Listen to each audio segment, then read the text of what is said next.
Uh, you weren't aware that it was the car had a salvage title. No, but yep, was not aware of that at all, and yep. Yeah. So they'd like us to resolve it by buying the car back from you. Let me ask you something. Does the car still have free supercharging? No. Fortunately, you're there in Florida and we're here in California. We can't address it physically. So, Tesla does not support salvage vehicle titles. I wish we would have had a conversation about this because had you not brought it to Tesla, charging would have been and stayed free forever. If you were local, we would have taken care of it. You know, we would have said, hey, come on in, bring it in. We'll address these issues. And it is unfortunate that you're all the way in the East Coast and that we can't address these things from where we're at. Otherwise, if you were local, we would have taken care of it. You know, we would have said, hey, come on in, bring it in. We'll address these issues. And unfortunately, you're there in Florida and we're here in California. We can't address it physically.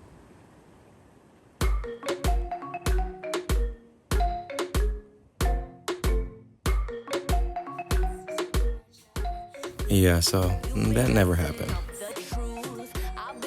I guess that was God's way of getting me to move all the way out here to California. And that guy you heard on the phone, well, he owns a car dealership out in California, and I bought a car online, and then later realized that he changed the odometer, and eventually had to figure out what to do. I was in Miami during the time of that phone call, and I just saved up, all of the little bit of money that I had left during the time to try to figure out what to do with my life. And as an entrepreneur, I decided Miami would be a great place to get set up. I had no plans whatsoever to move out to California. My only objective and goal was to go to California, get my vehicle back or get money back from the vehicle. That way I can continue with my car rental business that I never got to set up. Don't believe a word you said. Still I let you in my bed. After I graduated from high school and did about a year or so in college, I dropped out and decided to be an entrepreneur. Eventually I discovered vacation rentals and fell in love with the idea of renting out spaces to tourists who wanted to travel for vacation. You see, nobody's perfect. And so, I eventually accumulated debt just like every other entrepreneur and had to really understand business on my own and how things worked. Life didn't quite work out how I planned, and the loss for vacation was eventually changed, so, that's the reason why I saved up all my money and went to Miami and tried to start my car rental business. I had no plans on coming to California at all. All I really wanted to do was figure out what to do with my car, that way I could just keep things going with my life and move on. Oh yeah, I almost forgot that I was homeless.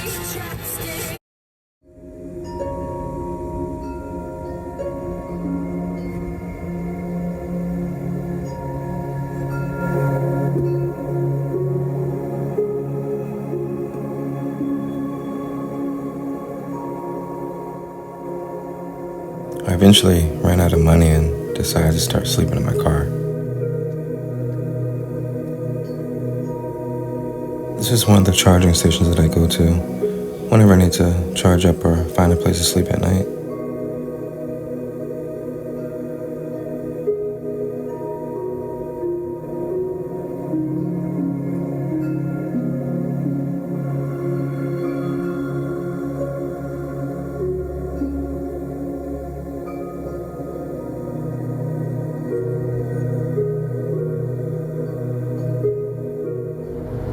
Okay, so I'm calling public storage. They're now purposely not picking up the phone. This is what happens in America when you don't pay your storage bill.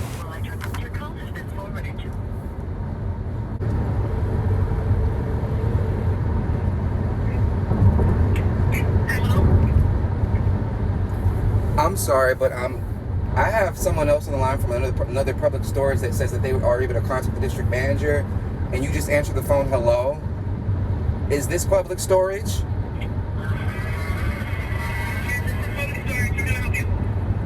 Okay, I have another location that's also on the phone listening to this conversation because of the interaction I just had today with the person I just spoke to, who hung up in my face and right before that told me that I was threatening them because I said that I was going to start a court case against public storage, which is a right for all citizens of the United States of America. And Okay, so yeah, no, I'm not an attorney, but I did have to learn a little bit about law when I was in Orlando just before I moved to Miami. I found a property used for my vacation rental business, but the owner didn't actually own the place. I'd ran out of money, and I had to figure out a way to defend myself in court. And when that didn't work out, well, yeah, that's when Miami came into the picture. no company should make anyone feel like they are threatening or being threatened by that company or being being deprived of their rights to be able to defend themselves and start a court case. No company should make a person feel like they're doing anything wrong in that regard and then ignore their phone calls in the process. So if you guys aren't doing exactly what I alleged and said that you were doing, then you would not be ignoring my phone calls. You would not be, and you would have not done that right there. It makes it seem very sketchy by email or... Did you guys send an email? How many other times have you guys sent that email? We sent on the 26th. The dealer may have been having third parties look at your credit report to see if they're going to fund you. I didn't provide. Okay. Well, they shouldn't have done that. I didn't provide them with that information. I didn't. That's. No. They kept trying to get me to complete an application with them so they could do that. Okay, well, so what do you want? You want the car back, right? I would like the car back, and I would like to handle this in civil court, in front of a judge. To get the car back, what is your financial loss?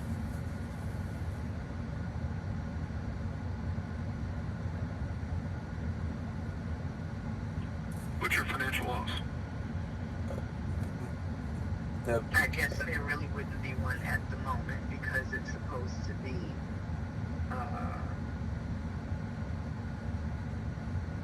I guess it would be a personal loss. No, what personal loss is it? Just so I can anticipate your question, okay? You're not able to recover money for the outrage or mental pain suffering or anything that involves how they affected you personally, okay? You can't get that type of recovery. I'm sorry, Andy, don't shoot the messenger on this. This is the way the law is in Florida. It's especially so since it's not a consumer transaction. Okay? And I know you're going to say it's in my name and it's a personal loan, blah, blah, blah, blah. I know that's what you're going to say. I'm not going to... You cannot fit that argument into... It's like fitting a round peg through a square hole. Okay? And your financial loss is limited. You've got zero in the car. And to be concerned that if they have a buyer's order that says that you get... If the buyer's order has a provision and it says that it's a conditional delivery and that you have to pay them $100 or $125 a day plus 75 cents or $1.25 a mile, if you bring a claim against them, they may come after you. And I'm absolutely serious about this. This is not a Toyota. It's not a Nissan. It's a... Thank you for the phone. Can I help you? Yes, hi.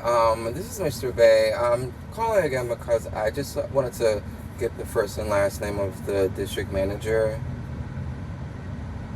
My district manager name is Diane Cruz. I just spoke to a male. Yes, that is Brett.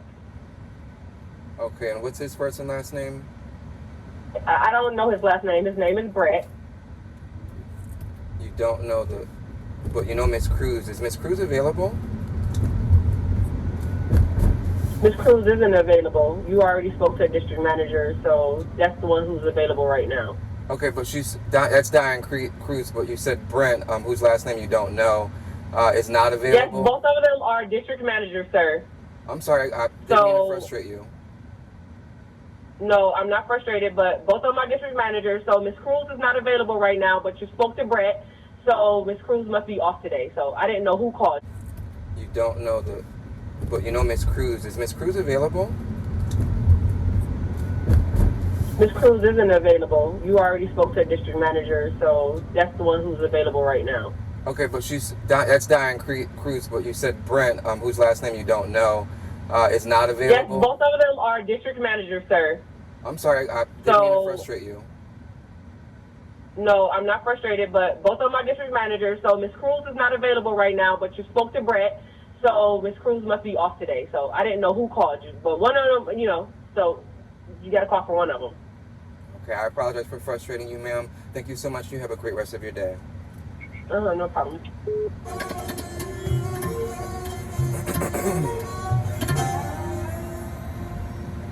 Find out what happens next in the next episode of Lost in California.